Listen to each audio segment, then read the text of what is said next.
You suddenly show up here and throw some money around and think you can get my respect.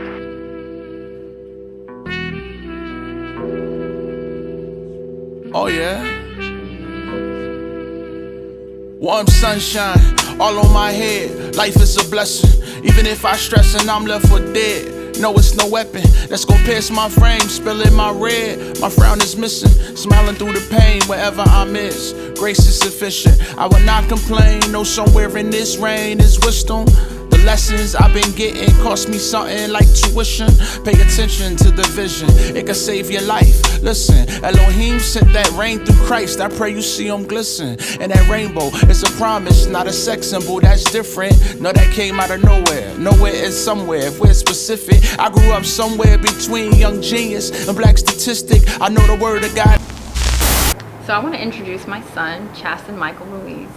Here's the 7-year-old baby. Him and this project started at the same time. They were both born in my life and new to my life at the same time. Gives you an idea of just the time length that, like how hard I've been working to get where I'm at now, and just the time that it's taken. Just actually by looking at him, I can see it. He's been with me every step of the way. This is actually my business partner. What are your thoughts, Papi? How do you feel about the building? Good. Yeah? What do you think about it? It's a lot of fun for block parties, and it's a good thing to do for kids, and make sure who kids have never experienced stuff to learn brand new things that they've never done. Okay. When we fix it up, how do you feel about us fixing it up? I am gonna be very happy and see how it looks inside. And I might do a little work in here and help y'all out. Oh, yeah? Yeah. Okay, how do you feel about helping the community and what Mommy's doing? Good, so we can show some people that if they've never seen stuff, they can see new stuff. Like if we can see someone toss, someone blowing bubbles, and see all different kind of stuff. Okay, so just new interactive experiences. Oh, okay, that's good. I'm so happy that you've been a part of this. Are you happy that you're a part of this? Yep. What about the history of the building? How do you feel about that? Actually good, so I can learn about more history in school, and some other kids can learn about it, and some grown-ups too. Okay. Well, I'm so happy you're part of this, okay? Okay. Are you proud of me? Yep. Are you proud of us? All of y'all. So I purchased the Lewis White grocery store about 8 years ago. I was about 30 years old, and I was at a point in my life where I wanted to see my money making money for me. I wanted to invest, but I really didn't know exactly what to invest in. I actually started on the other side of the freeway, on the other side of I-10, and I was told that it was just too expensive over there and that I should come to this side of the freeway. So I was over here about every day, just driving around the area, driving around the neighborhood and looking for places. There was a company that was just purchasing up all kind of properties. They were buying up all the properties in the area. There was big for sale signs in yellow just across almost every other property. That's when I came across the Lewis White grocery store. I seen this big old yellow sign on it, and it was like 0 down, and of course they gave you terrible interest rates. So in my mind, I was like, I had bought my house when I was 23. I could sell that house now. Whatever equity I had on there, I could use it to pay the majority of the building off, and that would, help me with the interest rate and just pay the rest off. That was my goal. It was set in stone. That's what I wanted to do. At the time, also, mind you, this grocery store, or the historical story behind this grocery store, was not attached to the store. It was just a vacant building. Maybe a few months into actually purchasing the building, I actually found out I was pregnant. It was an unexpected pregnancy. I was a whole different area of my life. Like my whole life was just kind of uprooted. And then it left me in this real crazy mind space where I didn't know if I can be a mother, a solo mother, and be a businesswoman. I didn't even know if those two things were possible for me and my situation. It was a big struggle, to be honest. It took a while after a lot of prayer and God reminded me exactly who he made me to be. I realized I was able to do both. With that being said, I ended up selling my house, put the majority of the money, well, not majority, I put all of the money back into this building, moved back into this neighborhood, with my mom so she can help me with my child, learn how to be a parent. I kind of just kept my head down and made the payments, was figuring out how to be a mom. By the time I knew it, I paid the building off. And I was like, okay, this is time to move. At this time, my son's about 3 years old, and I need to make a move. I started getting contractors to come check out the building, you know, just to tell me what their ideas were, how can we renovate it, fix it up. All of them told me that this building was, it would be more cost efficient to destroy it, demolish the building, as opposed to renovate it. Maybe a few months after that, the city of Houston approached me with a historical story. They told me this building was built in the 1920s, and an event happened in this building that will give it the ability to get designated as a historical landmark with the city of Houston. I didn't really understand what all that meant. I asked them about the story. You're gonna hear, I don't really want to tell you the story because I really want you to hear it from Ms. Eleanor White's son. I want it like for you to hear it from the family. They could tell the story, which you'll get that in this film. Once they told me what had happened and how his mother was arrested in the store, all I could think about is I resonate so well with this woman. I mean, I'm a double minority. I'm Hispanic. I'm a female. I'm from this area. I'm from the community. I care about this community. I have an entrepreneur spirit. I feel like our hearts mirrored each other. And to be honest, I felt like it was just the right thing to do. The story that they told me, I was like, this is like the Rosa Parks of Fifth Ward. How can I let this be buried? It didn't make no sense. It was, the right thing to do was to sign it. You know, the city of Houston told me that they needed my signature in order to designate this building, and I decided to do it. It took about a year for the designation to go through. We have the placard now. Thank you, Jesus. We got the placard. It took a year. Literally after that, the pandemic hits. The world shuts down, and for 2 years, it's silence.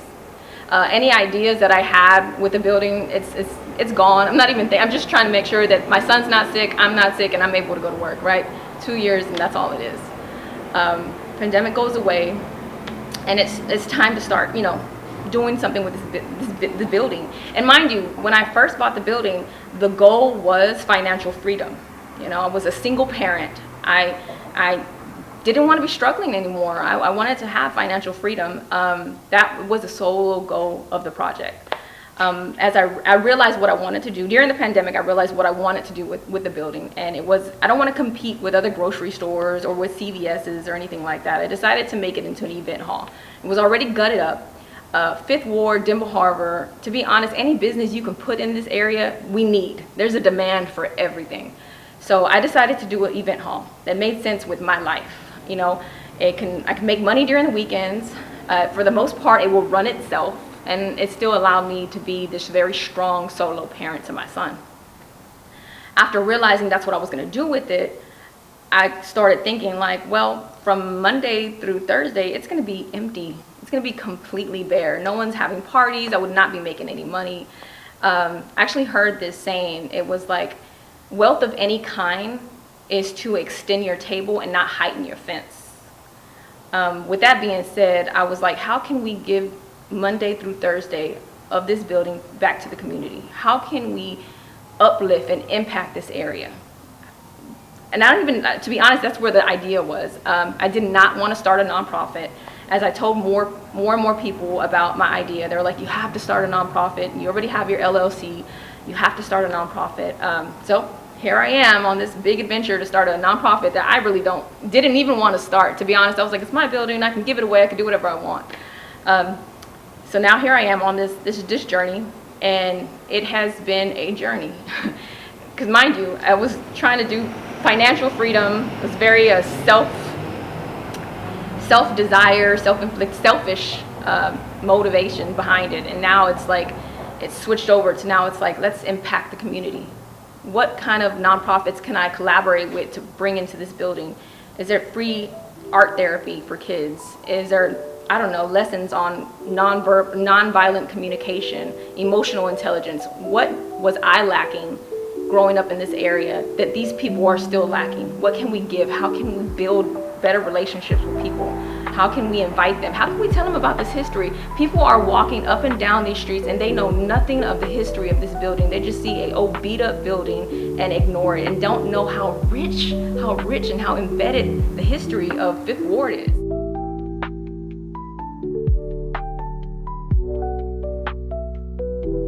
So this year we were able to work with historian Miss Deborah. She actually found Charles White, which is Honora White's last living son. He's 89 years old. He lives in Ohio, and he was actually present when Honora was arrested in this store. A few months ago, he came down to Houston and he gave us an interview and kind of took us, it was like a trip back in history. He just told us how everything was, how everything looked in here, the placement of the building, what the store was, how the people were. He told us about the arrest. He gave us details to the arrest. It was eye-opening. It was eye-opening to see what this community was, how it completely, deteriorated, and to what it's now becoming. And I guess it's like breathing life back into this, this building, this community, not just this building. But oh my God, it was so,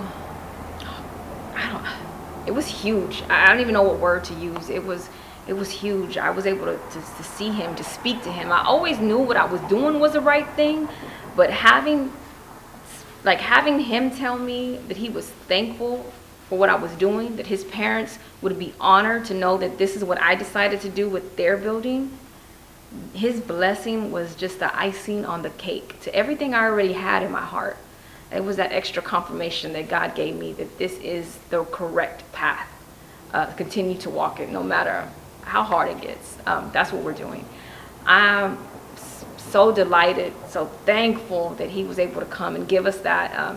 That was his response. So I feel like this is a solid project. Let's go back to where this entire legacy started. Let's go back to the White family, and let's journey with Charles White as he tells us what this building meant to him and his family, and where this whole legacy started from. Let's hear it from their mouths. Good to meet you. Good to meet you. Oh, finally. Good to finally meet you. Ashley. Hi, Ashley. Very good to meet you. I'm Right. Chuck How are White. you, Jumper Black Lock Sloan? Nice to How's meet it you, feeling- Deborah. Nice. How was it feeling to be back in Houston? Are you Ashley? Yeah. Nice meeting you, Michael White. Yeah. So So, you want to come inside for a minute, then we're going to Sure. go past the house. this is the house he was born in. And that house right there was attached to this store right here. When my grandfather, my father's father, started the business back in the 1920s. Oh, yeah. Yeah. Teens or whatever. And then it was. upstairs, he had an apartment that he lived in. My mother would walk by here going to Wheatley High School, by the way, was down here, where E.O. Smith is. Mhm. And so she would walk past the store. My mother was a very pretty lady, and she would walk past the store, and my father would stand there and say, "Hi, pretty lady, let me talk to you," and she would ignore him completely, just ignore him. And so finally, they started seeing each other, and he said to her, "I want to marry you." She says, "Do you think I'm going to marry somebody who's living above a store?" So she says, "You build me a house and I'll marry you." So he built the house. And that's where I was born. So how old is that house?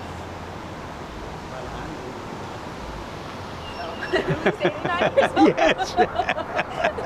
So it was a little bit older than Yeah, that. so the store and the house Yeah. have to be 100 to 125 years old. Yeah, I think that's yeah. my grandfather was not quite a bit older than my grandmother, but I think they're about 10 or 15 years apart, Yeah. something like that. So when she was going to Wheatley High School, that's when he said that they used to see each other on the streets as they're walking by and such like that. I know. She would walk by He and- would stand here at the front door. And E.O. Smith, which it's still there, is it? No, they made it, they tore the building down. We protested about them, HIC tearing the building down, and so they made it, it's a prep school for young men, named for Mickey Leland. Oh, you knew Mickey Leland? Yeah. E.O. Smith then was Houston. Was Wheatley High School then. Then we had John Caldwell had them build a new school because again back in those days it was separate but equal, and so they wanted to make sure they had a school that for black kids that was a nice school, but it was still separated from the white kids. So they created the Phyllis Wheatley High School over here. I've forgotten the name of this. Market Street. And it was based on the philosophy of Frank Lloyd Wright. And we happened to live, my wife and I, for 60 years, I just lost her, live in a Frank Lloyd Wright house. He was born in that. In Ohio. In Ohio. I attended Phyllis Wheatley, graduated from Phyllis Wheatley in 74. Did you? My mom went there. Graduated in 52.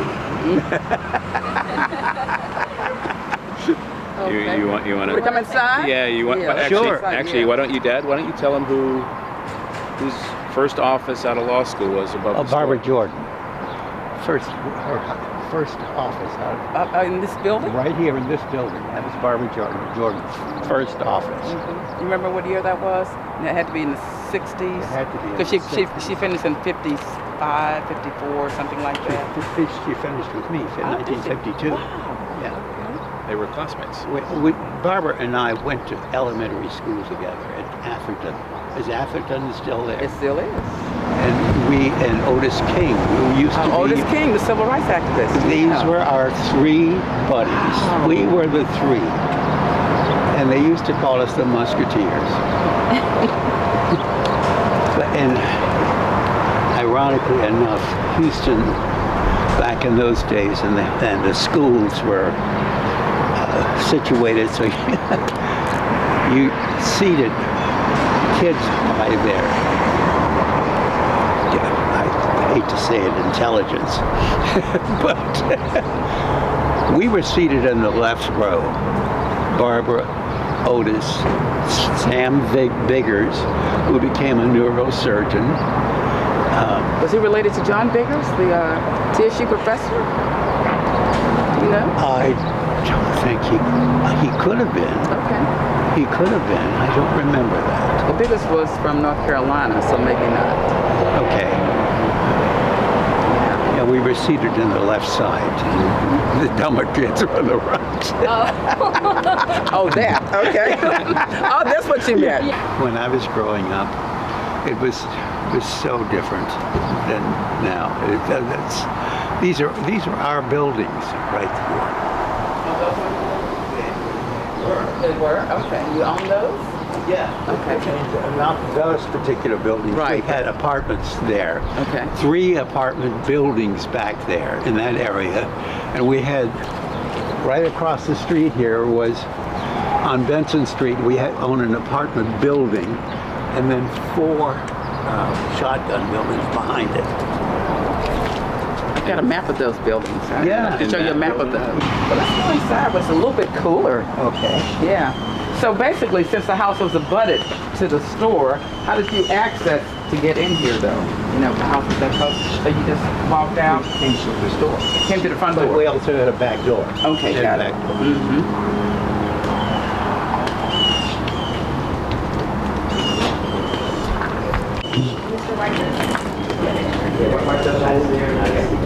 Yeah. Tell us about the layout of the store. The layout was the cash register and the checkout counter was right here. Over here was the butcher section, and this was where we had a long refrigerator. All the way back here. All the way back here. And my brothers, my older brother, worked with my father's butcher, whose name was Coop. And What's the last name? Coop, C-O-O-P. Okay. And he taught him how to be a butcher. My father already was, and he learned. And so we had a choice of what we wanted to do, and I chose my mother's cash register. The easy So job. I was the checkout person in there, and Mom and I would check out. How old were you when you were doing that job? Do you remember? I don't remember. Teenager. I was just a kid, yeah, just a preteen actually, when I learned how to do it. Everything prime, really excellent. And top fruit over here in the produce, and we would get up at 4 o'clock in the morning to go to the farmer's market to bring back vegetables, produce for here. Yeah. Is this a farmer's market on Airline? That farmer's market, or was it located somewhere else? No, it was on Airline. Airline, yeah. okay. Still there. That's the one downtown, right? Well, it's not downtown. Is it out by the bayou? Yeah, close. Yeah. Close. It's still there. They've changed the layout, but it's still there. It's closed in now. Closed in. Yeah. And we'd also go to Sidney Myers, which was the grocery store. Where were they located? I can't remember. You can probably look those up in the I city. can look it up. Yeah, Sidney Myers is the name of it. And I remember my father getting into a little altercation with some guy who knocked me aside because he didn't think that as a kid I should be in line to wait to talk to Sidney Myers. And he pushed him aside and I fell over the ramp. My father, back in those days, we were very, very segregated and not considered human beings practically. But my father looked at this guy, he saw him knock me over. He just went over and cold cocked the guy. Oh, your father hit her? Oh, hit him. Not only hit him, knocked him out practically. He says, "Don't you ever touch my son again." Well, they called the police. And so the police came and they wanted to arrest my father. Sidney Myers, the owner of the grocery store, says, no. That guy was insulting Lewis's children. He says, I would have done the same thing that Lewis did. So he supported my father. I'm trying to think of this is bringing back so many childhood memories. It's unbelievable. Do you have any famous people come in the store?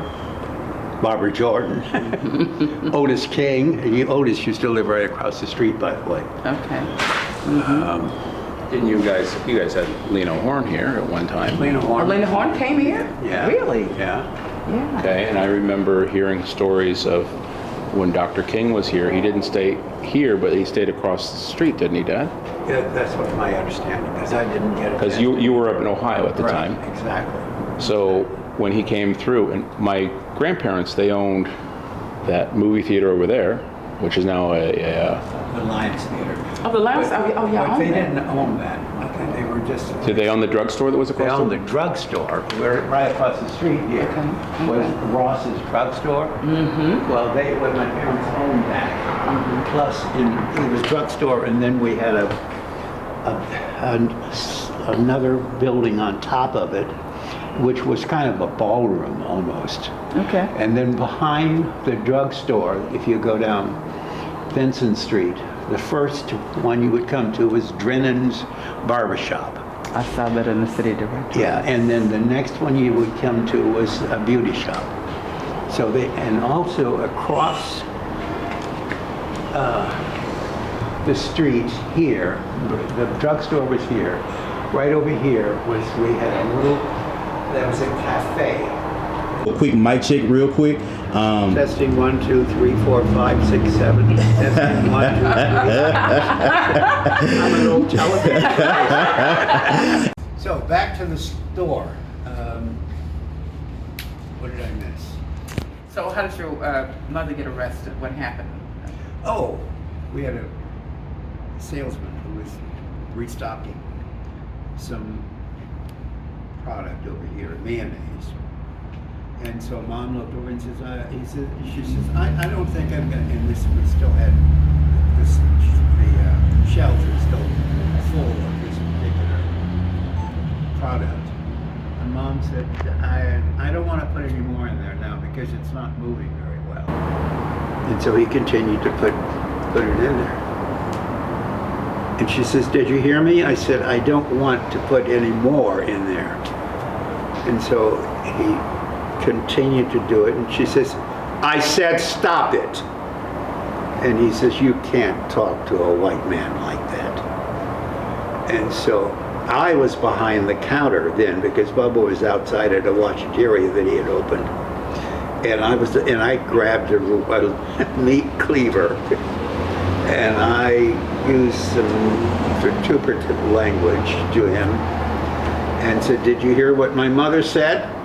She said, don't put any more in there." So he stormed out of here and called us all kind of goddamn diggers. And then he had us sent a cop here to arrest my mother. And I said, "Don't arrest her. I'm the one who threatened the guy." But because I was underage, I was a kid, he said, "No, we're going to arrest her. She's the adult." So they took her down to the jail. And then they had this, when you're immediately arrested, you go into this arraignment court. And the judge listened to what was going on, and he said, "Oh, this is absurd. This woman shouldn't have been arrested." Took the papers, tore them up, threw them in the air. And then I called Burnett Ross across the street. The Rosses were very good friends of ours, as well as tenants. And called him and said, "My mother has been arrested." He says, "What?" So he went down there. So he brought her home. And Mrs. Portney, you went to school here, didn't you? In 5th Ward or down? Yes, I grew up in Frenchtown. Oh, okay. All right. Anybody want to say it? A little bit. Because my mother was Creole. Okay. Pretty little girl. That's what my father called her. I lost my train of thought. You were talking about. You said Miss Courtney? Were you going to say Miss Courtney? I'm trying to think of her. It wasn't Courtney or Porter. Courtney, I think. She and Mom got together along with several of the other women here, and they formed it wasn't called civil rights at that time. It was kind of a justice for the neighborhood. Kind of forgotten what they called it. And so it was an informal group? Yeah, it was an informal group primarily. And but they wanted to make sure that, one, this neighborhood was treated right. Two, they wanted to make sure that any arrests that came here were legitimate arrests. Did you meet Mickey Leland? Did you meet him? He was with Lawrence's class. Yeah, I met him years ago, but I don't. He was more my brother's age. Okay. My younger brother, and I'm 9 years older than my younger brother. What do you remember about community events here? What kind of celebrations took place? Well, the Hester House, of course, was the hub of all of our gathering, and I'd go down there. I'll never forget Pat Shepard. Pardon the gossip. Pat Shepard was Mrs. Brooks, who was our biology teacher. She was supposed to be her sister. Well, the rumor had it was that she was her daughter. So everybody in the neighborhood knew that. And that was the gossip then. But you're talking famous people. Barbara.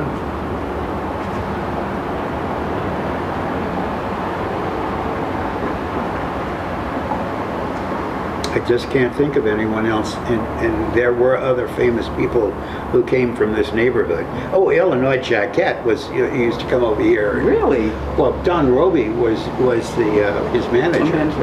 B.B. King, he was his manager. And my brothers and I would go over and talk Evelyn, who was Don's secretary, into introducing us to some of these famous people, and she would always sneak us in. I'm trying to think. Some very famous musicians came through here, and we got a chance to meet them. What about politicians? Did you ever come in contact with any politicians, black politicians? Otis Kane. Okay.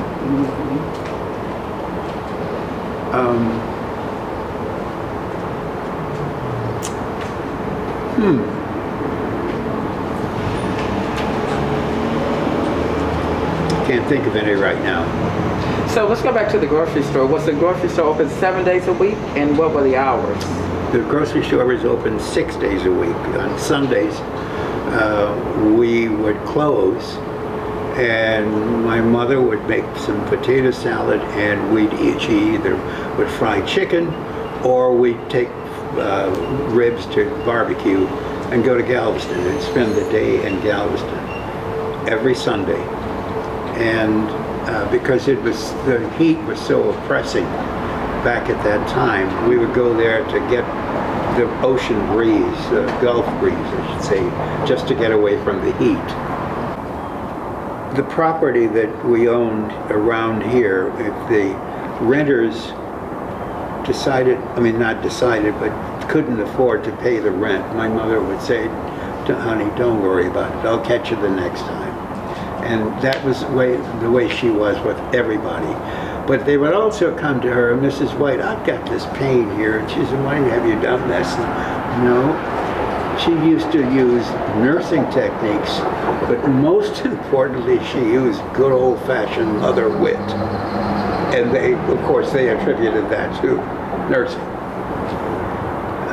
But people who had no money would come and say, I'm really broke, Mrs. White. And she said, oh, how much do you need to get by?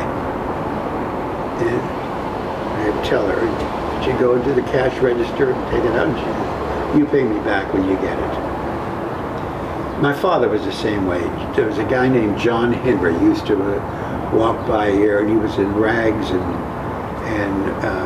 looked pretty healthy, but had torn clothes. And so he came here asking my father for a handout.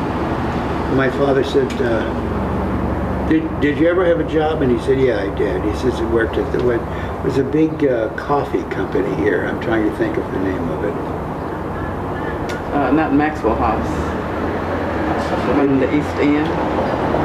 Yeah, I think it was maybe Maxwell House, but he had a job there, and he was laid off. Had no money. And John Henry he was, you could smell it a block away. Dad says, would you like to work? Do you want to work? John Henry says, oh my God, I'd love to. Just, I don't like to live like this. My father says, we sold galvanized tubs. Went and got one of those galvanized tubs, filled it with water, gave him some soap, and he says, now, bathe yourself. And so we were selling dry goods as well. We went in and got him some clothes from the dry goods counter. Says, you put these on. And so he says, you want to work, right? And he says, yes. He says, okay, you're going to work helping me around the store. So John Henry was forever indebted to Dad. But Dad was like that with and Mom, with everyone who was down on their luck. And anyone who had any kind of issues or problems, they would come to them, and Dad would go to court for them even to help them. But they were very giving people, and they taught us to do that. And they said, you know, always give back to your community. Because, and you see this person who's on the street now, there but for the grace of God go you. If you didn't have it, you would be right there. So we've always been my sons and I have always taught them, give back to the community. So we do. Yeah. And to have your blessing and to know that your mother, that you... Oh, she would have been, both my mother and father would have been proud. But my mom would really have been just so touched that you're doing something for the community, one. And two, you're using the building for that purpose. Yeah. Ashley, what kind of designations do you have for the building? What kind of historical designations? So I have, it's a protected landmark right now with the City of Houston. I have the placard. We're also, right now we're in the process of waiting, but we are eligible to be nominated as on the state register list. Oh, wonderful. That's what we're waiting on, hopefully by the end of this year. And this interview with you being a first person at the incident where your mom was arrested, that can give us that actual nomination. So we want to be recognized on a state level, and your mom's name, I say it loud and proud. And when I heard that story, I was like, I resonate well with that woman who I've never met. Yeah. And to be honest, I feel like the first time I'm meeting her is through your stories. Oh, bless your heart. Well, you're hearing it from the horse's mouth, because I'm the one who raised the cleaver. Didn't hurt anyone, but I certainly threatened the guy, and I don't know what the guy. Oh, the saving grace of this whole thing was that, in spite of the fact that my mother was completely released by the judge, the guy was fired, and that was our vindication. And you telling the story about Barbara Jordan having her first office here, we didn't know that information.